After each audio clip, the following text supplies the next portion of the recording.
ನಮಸ್ಕಾರ. ನೀವು notebook ಎಲ್ಎಂನಲ್ಲಿ ಪಿಪಿಟಿಗಳನ್ನ download ಮಾಡ್ತೀರಾ? ಈ ರೀತಿಯಾಗಿರೋ ಪಿಪಿಟಿನ ಈ ರೀತಿಯಾಗಿ ಮಾಡೋದು ಹೇಗೆ? ಬನ್ನಿ ತಿಳಿಸ್ಕೊಡ್ತೀನಿ. Welcome to classroom with TV. ಇಲ್ಲಿ AI ಅನ್ನ ನಾವು ಆಯುಧವಾಗಿ ಬಳಸುತ್ತೇವೆ. ಹೋದ ತಕ್ಷಣ ಇಲ್ಲಿ ಪ್ರೆಸೆಂಟೇಶನ್ ಮೇಲೆ ಕ್ಲಿಕ್ ಮಾಡಬೇಕು. ಪ್ರೆಸೆಂಟೇಶನ್ ಮೇಲೆ ಕ್ಲಿಕ್ ಮಾಡಿದ ತಕ್ಷಣ ನಮಗೆ ಬ್ಲಾಂಕ್ ಪ್ರೆಸೆಂಟೇಶನ್ ಸಿಗುತ್ತೆ. ಬ್ಲಾಂಕ್ ಪ್ರೆಸೆಂಟೇಶನ್ ಅಲ್ಲಿ ಏನ್ ಮಾಡಬೇಕು ಎಂಬುದನ್ನ ಹೇಳ್ತೀನಿ. ಓಪನ್ ಆಗುತ್ತೆ. ಬ್ಲಾಂಕ್ ಪ್ರೆಸೆಂಟೇಶನ್ ಓಪನ್ ಆದ ಮೇಲೆ ನಾವು ಇಲ್ಲಿ ಈ ಸೈಡ್ ನೀವು ನೋಡಬಹುದು, ಈ ಕಡೆ ಟೂಲ್ ಬಾರ್ಗಳಿದಾವೆ. ಅದರಲ್ಲಿ ಅಪ್ಲೋಡ್ ಫೈಲ್ ಮೇಲೆ ಕ್ಲಿಕ್ ಮಾಡಬೇಕು. ಅಪ್ಲೋಡ್ ಫೈಲ್ ಮೇಲೆ ಕ್ಲಿಕ್ ಮಾಡಿ ಅಪ್ಲೋಡ್ಸ್ ಮೇಲೆ ಕ್ಲಿಕ್ ಮಾಡಿದ್ಮೇಲೆ ಅಪ್ಲೋಡ್ ಫೈಲ್ಸ್ ಅಂತ ಬರುತ್ತೆ.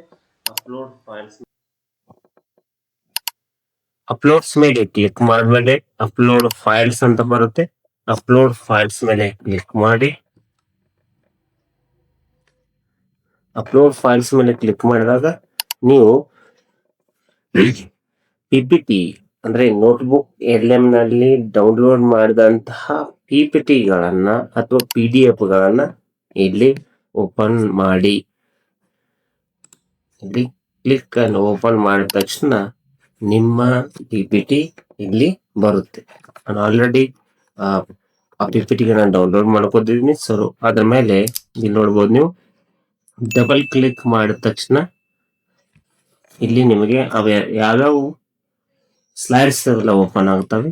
ಜಸ್ಟ್ ಅಪ್ಲೈ ಆಲ್ 15 pages ಅಂತ ಕ್ಲಿಕ್ ಮಾಡಿ. ಕ್ಲಿಕ್ ಮಾಡಿದ ತಕ್ಷಣ ನಿಮಗೆ 15 ಫೈಲ್ಗಳು ಇಲ್ಲಿ ಕಂಡು ಬರ್ತವೆ. ಇಲ್ಲಿ ನಮ್ಮ ಮೇನ್ ಸ್ಲೈಡ್ ನಲ್ಲಿ ಕಂಡು ಬರ್ತವೆ. Just wait here. ಇಲ್ಲಿ 15 ಸ್ಲೈಡ್ಗಳು ಕಂಡು ಬರ್ತವೆ. ಈಗ ನಾವು ಈ ಒಂದು ಪ್ರಾಪರ್ ಸ್ಲೈಡ್ ನ ಇಮೇಜ್ ಗಳನ್ನ ಯಾವ ರೀತಿಯಾಗಿ ಜೀವ ತುಂಬಬೇಕು ಅನ್ನೋದನ್ನ ಹೇಳ್ತೀನಿ ನೋಡಿ. ಇಲ್ಲಿ ಈ ಇಮೇಜ್ ಮೇಲೆ ಕ್ಲಿಕ್ ಮಾಡಿ. ಇಮೇಜ್ ಮೇಲೆ ಕ್ಲಿಕ್ ಮಾಡಿ. ಕ್ಲಿಕ್ ಮಾಡಿದ ನಂತರ ಇಲ್ಲಿ ಎಡಿಟ್ ಬಟನ್ ಬರುತ್ತೆ. ಎಡಿಟ್ ಬಟನ್ ಮೇಲೆ ಕ್ಲಿಕ್ ಮಾಡಿ. ಎಡಿಟ್ ಬಟನ್ ಮೇಲೆ ಕ್ಲಿಕ್ ಮಾಡಿದ ತಕ್ಷಣ ನಿಮ್ಗೆ ಒಂದು ಹೊಸ ಪಾಪ್ ಮೆಸೇಜ್ ಬರುತ್ತೆ, ಇಮೇಜ್ ಟು ವಿಡಿಯೋ ಅಂತ. ಇಲ್ಲಿ ಟೂಲ್ಸ್ ಟೂಲ್ಸ್ ಮೇಲೆ ಇಮೇಜ್ ಟು ವಿಡಿಯೋ ಅಂತ ಬರುತ್ತೆ. ಅದ್ರ ಮೇಲೆ ಕ್ಲಿಕ್ ಮಾಡಿ. ಇನ್ನೆಷ್ಟು ವಿಡಿಯೋ ಮೇಲೆ ಕ್ಲಿಕ್ ಮಾಡಿದ್ಮೇಲೆ ಸ್ಮಾರ್ಟ್ ಮತ್ತು ಕಸ್ಟಮ್ ಅಂತ ಬರುತ್ತೆ. ಸ್ಮಾರ್ಟ್ ಇನ್ ದ ಸೆನ್ಸ್ ಅದೇ ನಮಗೆ ಕಸ್ಟಮೈಸ್ ಆಗಿ ನಮ್ಮ ಪಿಪಿಟಿಗಳಿಗೆ ಮೋಷನ್ಸ್ ಅನ್ನು ಕೊಡುತ್ತೆ. ಇನ್ನು ಕಸ್ಟಮ್ ಅಂದ್ರೆ ನಮಗೆ ಬೇಕಾದ ಹಾಗೆ ನಾವು ಅದನ್ನ ಮೋಷನ್ ನ ಕೊಡಬಹುದು. ಆದ್ರೆ ನಾನು ಸ್ಮಾರ್ಟ್ ಮೇಲೆ ಕ್ಲಿಕ್ ಮಾಡಿ ಜನರೇಟ್ 5 minutes ಅಥವಾ 5 seconds ವಿಡಿಯೋ ಅಂತ ಕ್ಲಿಕ್ ಮಾಡಿದ ತಕ್ಷಣ ನಮಗೆ ಸಂಪೂರ್ಣವಾದ ಪಿಪಿಟಿ ವಿಡಿಯೋ ರೂಪದಲ್ಲಿ ಕನ್ವರ್ಟ್ ಆಗುತ್ತೆ.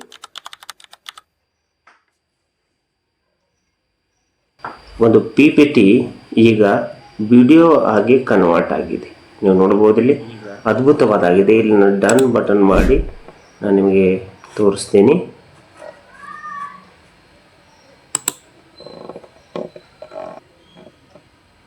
ಇಲ್ಲಿ ನೋಡಬಹುದು, ನಮ್ಮ ಪಿಪಿಟಿಯು ಒಂದು ವಿಡಿಯೋ ಆಗಿ ಕನ್ವರ್ಟ್ ಆಗಿದೆ.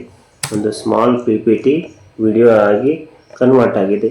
ಇದೇ ವರ್ಷನ್ನ ನಾವು ಫೋನ್ನಲ್ಲಿ ಕೂಡ ಮಾಡ್ಬೋದು. ನಿಮಗೆ ಫೋನ್ ವರ್ಷನ್ ಯಾವ ರೀತಿ ಬೇಕು ಅಂದಲ್ಲಿ ಕಮೆಂಟ್ ಮಾಡಿ, ನಾನು ಅದರ ಮೇಲೆ ವಿಡಿಯೋ ಮಾಡ್ತೇನೆ. ನಿಮಗೆ ಈ ವಿಡಿಯೋ ಇಷ್ಟವಾದಲ್ಲಿ ಲೈಕ್ ಮಾಡಿ, ಶೇರ್ ಮಾಡಿ, ಕಮೆಂಟ್ ಮಾಡಿ. ಈಸಿ ಇದೆ, ನಿಮ್ಮ ಪಿಪಿಟಿಗಳಿಗೆ ಜೀವ ತುಂಬಿ. ನಾವು ಇಲ್ಲಿ AI ಅನ್ನು ಆಯುಧವಾಗಿ ಬಳಸ್ತೀವಿ. ಮುಂದಿನ ಕ್ಲಾಸಲ್ಲಿ ಸಿಗೋಣ. ಟೇಕ್ ಕೇರ್, ಬಾಯ್.